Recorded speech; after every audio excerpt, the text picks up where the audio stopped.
Hello and welcome back, and that is right, today we want to do another before you buy, and today it is this, a Minisforum N5 Pro. Now this is a NAS that we've already done a big old review on, but you might be in a rush, you might not want to watch that incredibly self-referential joke I put at the beginning of that review. That's what this video is about. I'm going to give you 5 reasons why the N5 Pro may well be the perfect NAS for you and your needs, but I'm also going to give you 5 reasons why you might want to sit on the fence a wee bit longer. So without further ado, let's crack on with number 1. I'm going to be something of a broken record here. I fucking love the design of this device. I like it. I've dealt with a lot of 4 and 5 bay devices in the past, and short of me kind of wishing this was a ventilated panel, everything else about it I love. The trays feel solid. They are click and load. The system itself, the way you access the internals is, and I'm going to say the word, sublime. I love the fact that I can access the entire internals of this device via a pull-out tray rather than having to remove the external fascia, having to remove the base panel and try to fiddly put a case back on. The design of this thing is fantastic, and if you add to that in terms of temperatures, this device has 4 fans inside. It has one vent chambered fan only for the CPU. It has another fan on the base there just for the M.2 NVMEs, and it has 2 rear fans that are only there for the storage cage. I love the design of this thing. Let's talk about the flexibility of connectivity and expandability, which by the way sadly wasn't my nickname at college. This device has 2 USB 4 ports that support in the operating system 2 direct connections via Thunderbolt 4/USB 4 for you to just immediately connect to the device over 20 gigabits per second. It also has a PCIe upgrade slot that allows you to add up to a physical ×16 card, although it is only ×4 speed on that connection. Alongside that, there is OcuLink on the back as well that allow you to add OcuLink PCIe devices, ready to go eGPUs, external storage devices on OcuLink. It's a huge variety of connections and abilities for this device to expand outwards. I expected this device with 4 fans inside to be noisier than God, and it wasn't.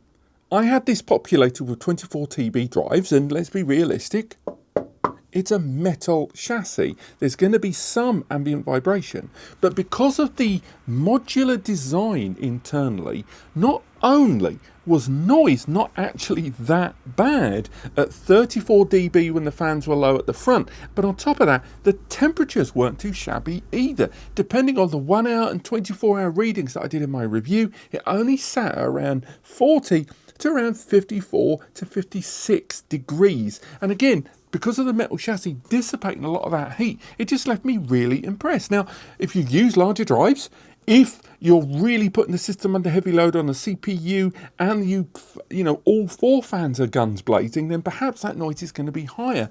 But at least when I was running multiple VMs, doing Plex on this and running heavy file transfers on the NICs included, I was really happy with the noise and the temperature levels of this device.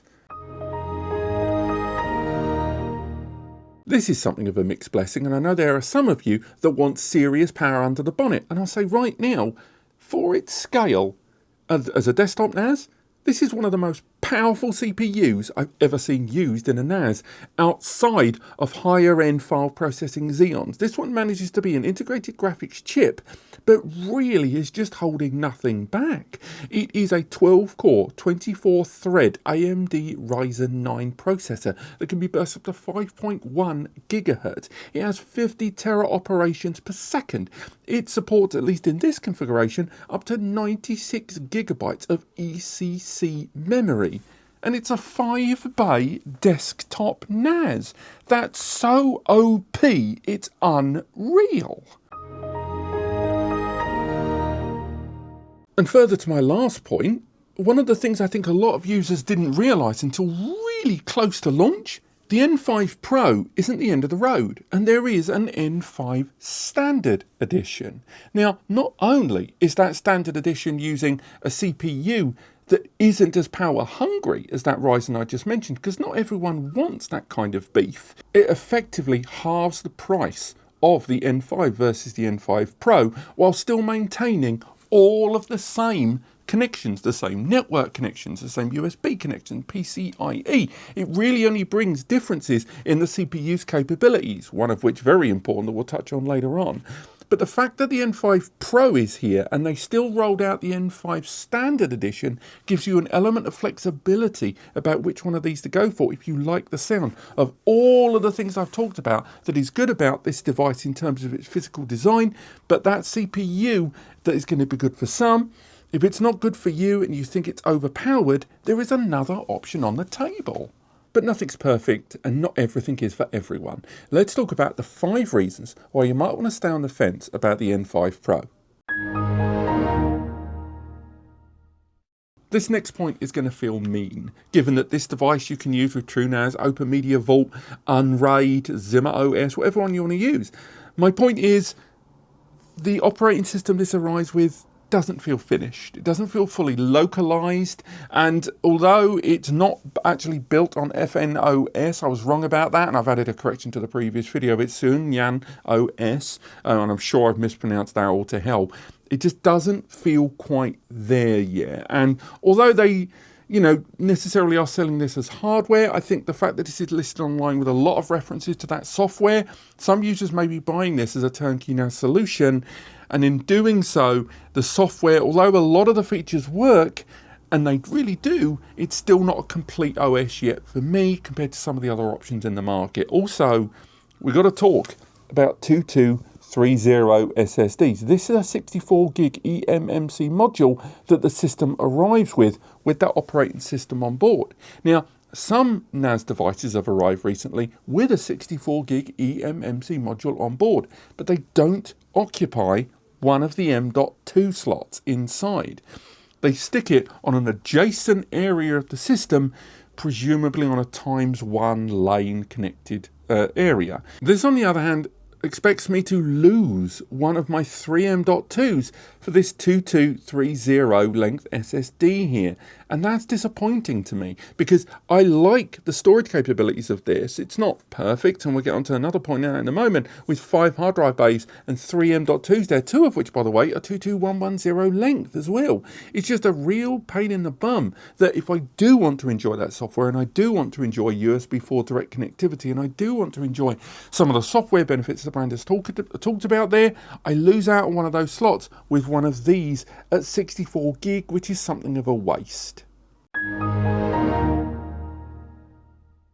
It's really going to sound like I'm dogpiling on those M.2 slots there, but alongside not being a big fan of one of those slots being lost to that OS drive I mentioned earlier on, none of the 3 M.2 slots give me full M.2 speed. They're Gen 4 architecture, but of the 3 slots, 2 of them are ×2 speed and 1 of them is ×1 speed. That's still going to give me plenty of bandwidth, and realistically, I would say it's probably okay because temperature-wise, that probably makes a lot of sense. But when you look at other systems like the MS-A2 from Minisforum, again, using that same modular design here, these give you the ability to enjoy larger PCIe speeds there. And there are other examples in the Minisforum portfolio where they have included ×4 speed. Now, given its completely separate cooling system here, I'm surprised if the reason there isn't a ×4 speed is because of temperatures there. Realistically, I think they could have at least given us 1 ×4,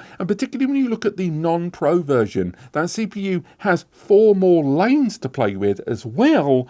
I'm just sad there isn't a ×4 slot here. But shout out to the brand. You can get this U.2 adapter to add larger U.2 drives while keeping an M.2, and they are working on a 6-port M.2 upgrade card. But still, my point on the M.2 base speed remains. Now keep in mind that the N5 Pro costs $1,000. Yes, a large part of that is to do with that CPU, but it costs over $1,000. The fact that I've got one 10GB port and one 5GB port, I'm mostly okay with, but I know not everybody is. Why? Because 5GB is not common. If it was 2.5 gig, there is an argument that a 2.5 gig or two 2.5 gig ports, there are 2.5 gig routers and switches in the market very affordably available. 2.5 gig has started genuinely replacing standard gigabit Ethernet on network appliances when high bandwidth is on the table. But 5 gig is nowhere near as common. Do you remember earlier when I sang the praises of the fact that there is the Pro version and the non-Pro version, the N5, at half the price of this one? Well, I also said that there was something that one didn't have that this had, and that is ECC support. The Pro supporting up to 96 gig of ECC, beautiful, but the non-Pro doesn't. A lot of users have been drawing comparison, myself included, between the N5 and the U-Star system, the WTR Max. That arrives with a similar profile CPU, slightly the old one in the Hawk Point series. That is the 8845 Ryzen processor. Very comparable in a number of ways to the 255 inside the non-Pro.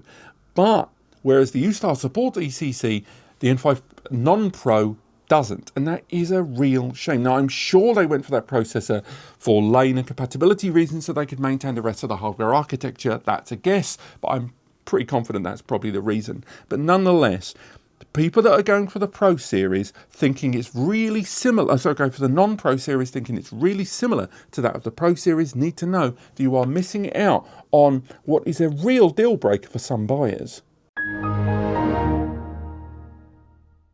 This last point is really going to be about you, the buyer, but the Pro series for a 5-bay is pretty expensive. Now, there are discount codes knocking around, and let's face it, although it's only available right now at the time of recording on Minisforum's own site, it's probably going to start being listed on the likes of AliExpress and Amazon any day now. So maybe that pricing is going to get a bit more flexible. But it is still very expensive for a 5 hard drive, 3 M.2 NAS system, particularly one that's only got 110 gig and 15 gig. That pricing of the Pro, of course, comes down to that CPU, and that's a big part of that.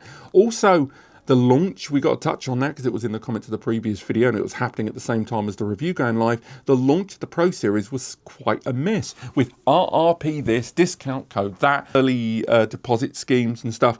And although a lot of that has seemingly been ironed out, it has been something of a muddy start for the Pro series and indeed the N5 in terms of pricing early doors. And hopefully that's something to get ironed out later. But the key takeaway here is the Pro is a pricey piece of work. So as much as you might hear stuff about it, just know how big that investment is going to have to be for a desktop solution.